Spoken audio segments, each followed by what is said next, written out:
Red Sea crossing.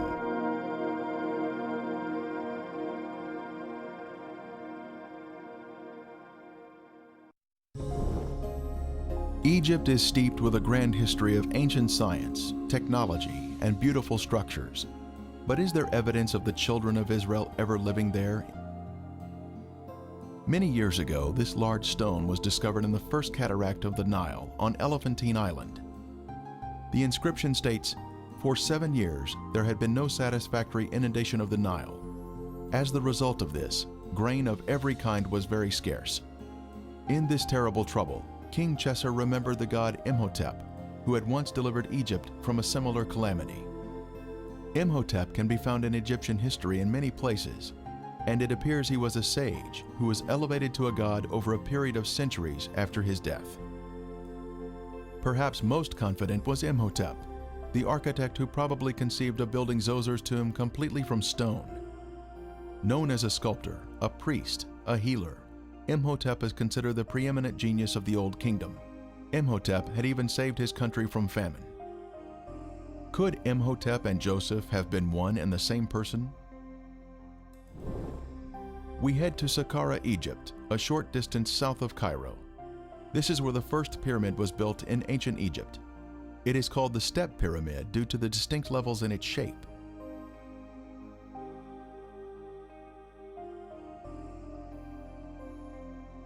We can see where a smooth veneer layer of limestone had once been applied over the brick, creating a smooth surface, but most of it has since been removed. Here is where we find the statue of Pharaoh Zoser, under whom Imhotep served. It was on the base of this statue of Zoser that Imhotep was mentioned as a man, not as a god. He was first after the king, with his cartouche shown here. At the complex of buildings, the main hall is of importance to us. It was here and in other locations in Egypt that Joseph saved his country from famine. Then Joseph said to Pharaoh, "Indeed, 7 years of great plenty will come throughout all the land of Egypt, but after them, 7 years of famine will deplete the land." In Joseph's day, as one entered the building, they would make their way down this hallway to purchase grain. There would be many cashiers available for customers of various languages to trade for the much-needed food. The famine was all over the face of the earth, and Joseph opened all the storehouses and sold to the Egyptians. As we exit the hallway through the area in the rear, we see over on one side a series of deep structures where grain was stored underground during the 7 years of plenty. Then over the next 7 years, it was sold to the Egyptians and visitors from other countries. A system of vertical underground silos created a cooler environment for the grain to be stored. This was the design of the genius, Joseph. When grain was removed from storage, the oldest grain was carried up by way of this long descending stairway. The grain silos were interconnected via tunnels, which allowed the grain to flow down to a central exit point located at the bottom of this stairway. A record of this event of removing the grain can be seen on hieroglyphics such as this at Thebes, showing the sacks of grain being carried up the stairs from the granaries. Another example of this can be seen at the tomb of Iti. As a way to honor the Lord of Heaven, Joseph built this first pyramid in Egypt at Saqqara to show his thankfulness to the Lord for honoring him and saving the Egyptian people from famine. In that day, there will be an altar to the Lord in the midst of the land of Egypt. Centuries later, many other great pyramids were built in Egypt, following the lead of Joseph or Imhotep. 2.3 million large blocks of stone, weighing 2 to 3 tons each, were used in the largest pyramid, causing some to wonder how they could have been constructed using ancient technology. It has been a mystery for centuries. Ron Wyatt conducted a great deal of research on the subject to help shed light on this puzzle.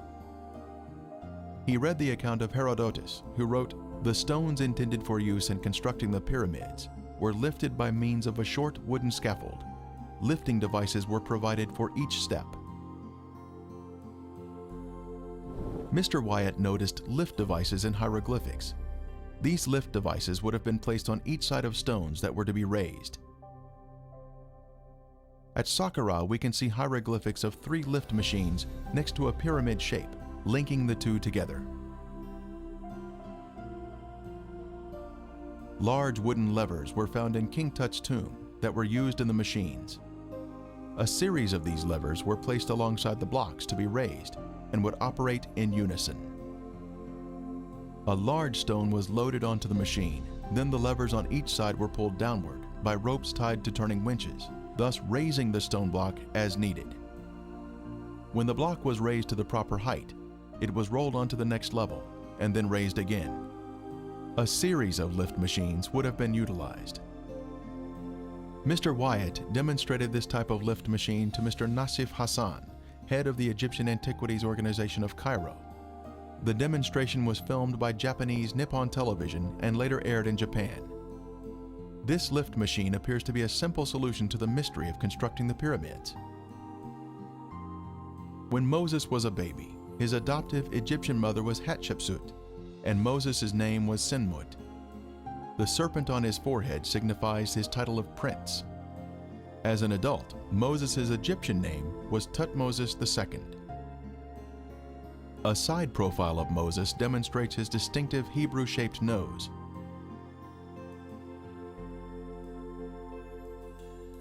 After Moses killed the Egyptian, he fled from Egypt and its territories for fear of the current Pharaoh.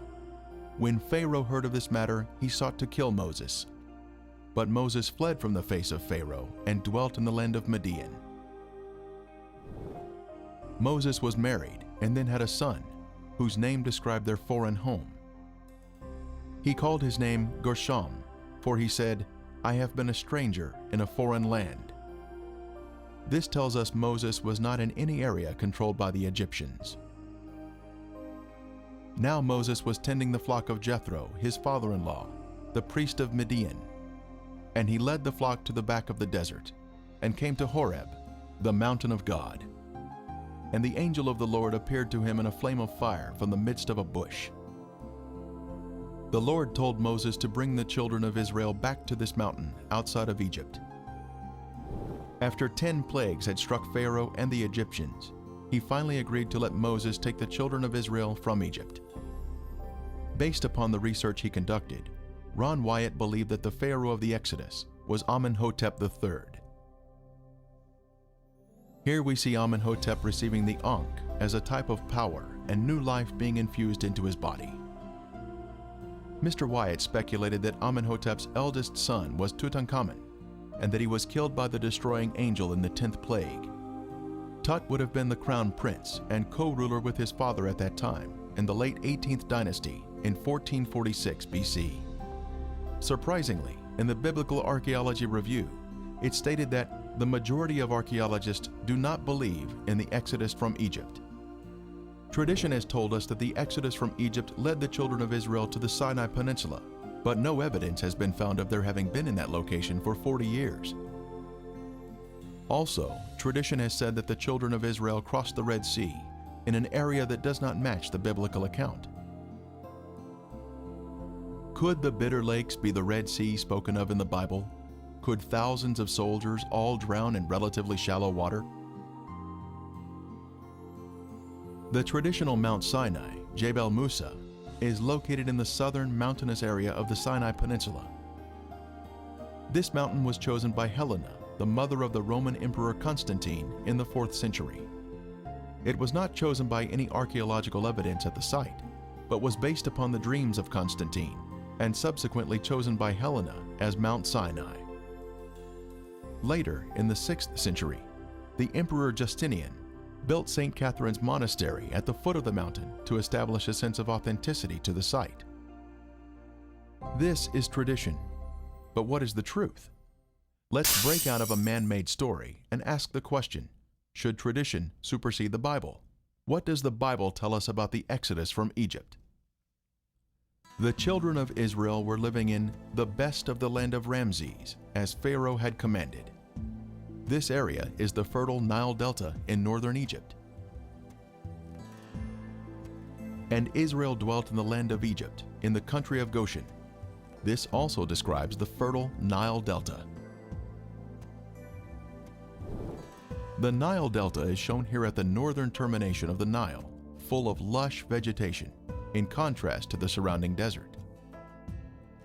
On the night of Passover, the firstborn in each Egyptian home died in the final plague. Then the children of Israel left Egypt that same day.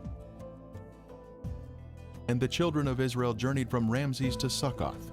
On that very same day, it came to pass that all the armies of the Lord went out from the land of Egypt. On the day of Passover, the children of Israel crossed the canals of the Nile and became an organized unit at Succoth. They had left the country of Egypt proper, but they were still in territory controlled by the Egyptians. So God led the people around by way of the wilderness of the Red Sea. The wilderness of the Red Sea is what we call today the Sinai Peninsula, which is surrounded on two sides by the Red Sea. It was through the northern region of the peninsula that they traveled day and night, making their rapid escape from the hands of Pharaoh. During the day they were shaded by the pillar of cloud that would have also provided moisture for them. At night, the pillar of fire would have given them light for their journey. At Etham, they turned south and headed through the mountains in the wilderness of the Red Sea, traveling through a narrow canyon, then stopping at the Red Sea. This expanse of water is called the Gulf of Aqaba today, but in Moses' day, it was called the Red Sea. King Solomon also built a fleet of ships at Ezion-Geber, which is near Elath, on the shore of the Red Sea, in the land of Edom. Ancient Elath is modern-day Eilat, Israel. Our modern Gulf of Aqaba is the ancient Red Sea, or Yam Suf. This is the beach where the children of Israel were trapped with nowhere to escape. The Egyptian army was fast approaching, and it appeared death was imminent. The children of Israel cried out, "Because there were no graves in Egypt, have you taken us away to die in the wilderness? Why have you so dealt with us to bring us out of Egypt?" The children of Israel were already out of Egypt when they were preparing to cross the Red Sea. This would exclude any crossing of the Bitter Lakes or the Gulf of Suez. It was at this site that God was preparing to demonstrate to His people a great miracle that would prove His loving care for them. This is the large beach on the Gulf of Aqaba, called Nuweiba, Egypt. This is where it appeared that the forces of darkness were about to be triumphant, but God was in control. Across the gulf is the land of Midian and the holy mountain of God.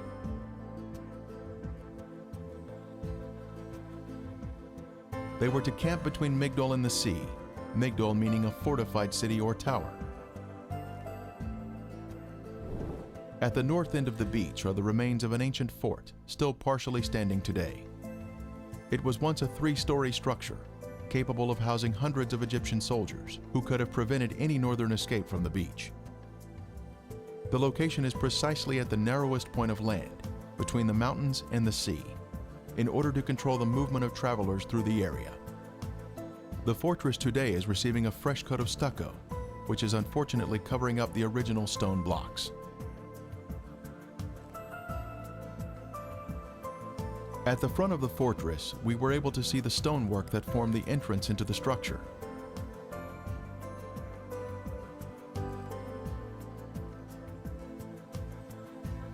In the middle of the courtyard, we can see an ancient well that would have supplied the fresh water for the many Egyptian soldiers that were housed here. Outside, we can see how tall the structure had been in its former days, a full 3 stories in height. Another description of the location for the Red Sea crossing was camp before Pi-Hahiroth, which means mouth of a hole or canyon. As the children of Israel entered the beach, they had made their way through a system of canyons or wadis and encountered this beach at the Red Sea. The Bible tells us, "They are entangled in the land, the wilderness hath shut them in." They had finally made it through the canyons that snaked their way through the mountains, but now they were trapped on the beach. And the angel of God who went before the camp of Israel moved and went behind them, and the pillar of cloud went from before them and stood behind them. So it came between the camp of the Egyptians and the camp of Israel. It was here that the pillar of cloud blocked the Egyptians from advancing toward the children of Israel.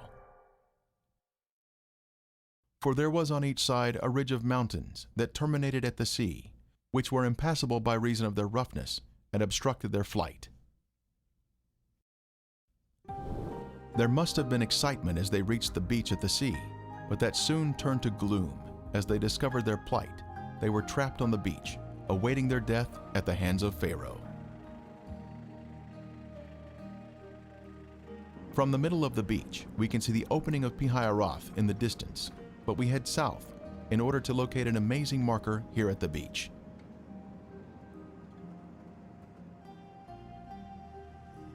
Near the road, we see this large pillar which was found by Wyatt in 1978 during his first visit to this beach. It had fallen down and was lying in the edge of the water, but today it is about 500 feet from the sea and has been set in concrete.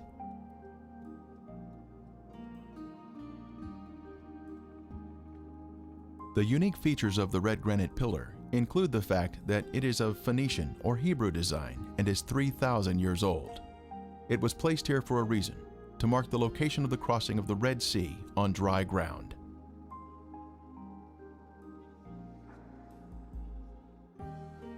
This pillar is even mentioned in the Bible, a pillar to the Lord at Egypt's border. At the south end of the beach is where we can see the pillar. A matching column on the other side of the Gulf in Saudi Arabia was found by Wyatt in 1984 and was shown to Saudi authorities.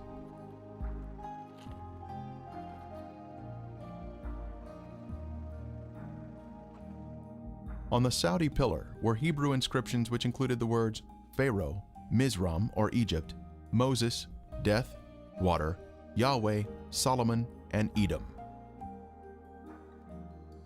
The inscriptions on this column have been removed, since the Egyptians living here were not excited about a Hebrew celebration marker located in their own backyard. Using Google Earth, one can zoom in on the beach here and spot the pillar standing near the road. This is an exciting use of technology to see the Bible come alive.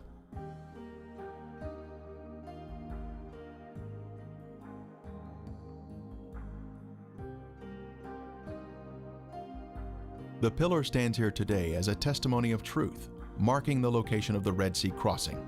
From here, we can see the water that presented itself as an obstacle to the children of Israel.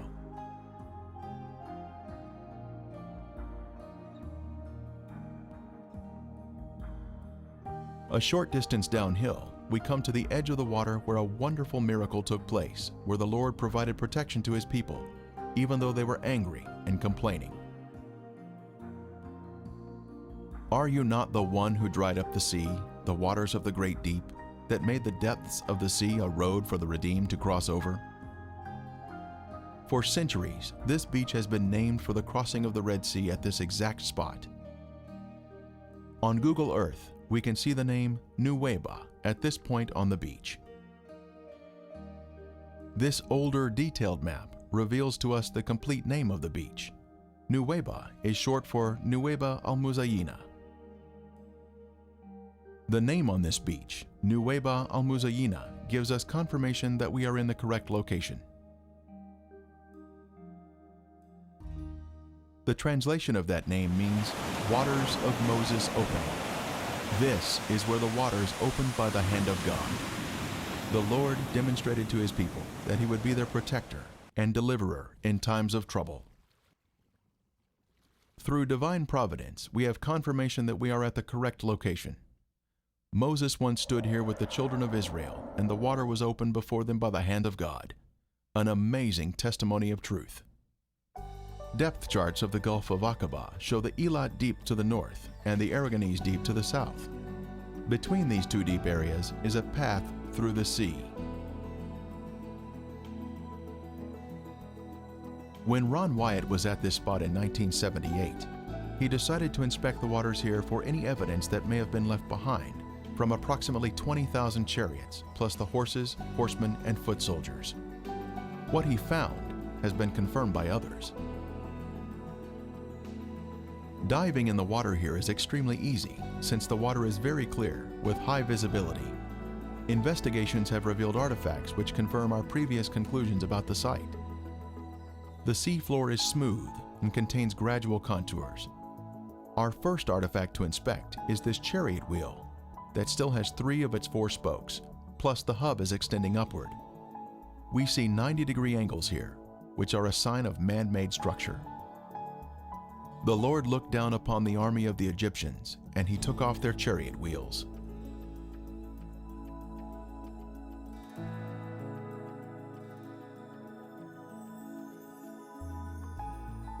The chariot wheel with 6 spokes was the most widely used by the Egyptians. Egyptian chariots were known to use metal hubs in the center of the wheels. Using metal detectors, divers have found metal in the raised hubs that are now covered in coral. Here we see another 4-spoked chariot wheel with 1 spoke missing and a center raised hub. The coral here has preserved the chariot parts by retaining the man-made structure, even after the wood has disappeared. Here we see another wheel suspended on its axle, standing at attention. It has 6 spokes and a raised center hub.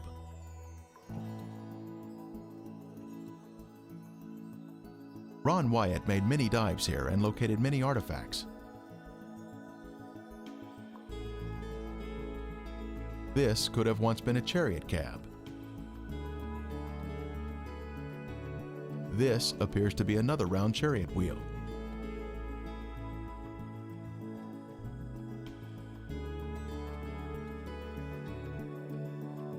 Horse remains have also been found here, such as this shrunken hoof. Horses are not in the Sinai Peninsula today. Human remains have also been found, such as this coral-covered femur bone on the right. Lab tests confirmed that it is in fact bone.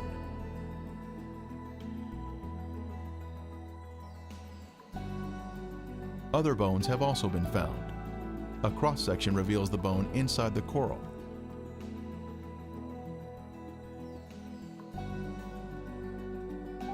Here we see a chariot wheel standing on its axle in this old 1978 footage shot by Ron Wyatt. Next, we see an 8-spoke wheel with 1 spoke missing. 8-spoke wheels were only used during the 18th dynasty, the time of the Exodus. The premier find here at the crossing site is this gold veneer that was left behind from a 4-spoke chariot wheel.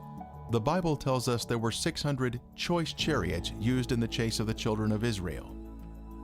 This artifact was left behind at a depth of 200 feet. Since specialized equipment would be necessary to raise it to the surface, today it is still in the location where it was found. Since there are chariot parts on this side of the Red Sea crossing, could there be other chariot parts on the other side of the Gulf, showing a continuation of artifacts? On the shore opposite of Nuweiba, inspection of the seafloor in Saudi Arabia has also been conducted to see if chariot parts can be found on this side of the Red Sea crossing. While investigating the Saudi Arabian waters, Viveka Pontian found this beautiful round chariot wheel specimen with a raised center hub. This is confirmation of the chariot parts continuing to the other side of the crossing site, opposite Nuweiba. By confirming the location of the Red Sea crossing, one is then able to conclude without a doubt that the real Mount Sinai must be over in Saudi Arabia, in Midian, just as the Bible says.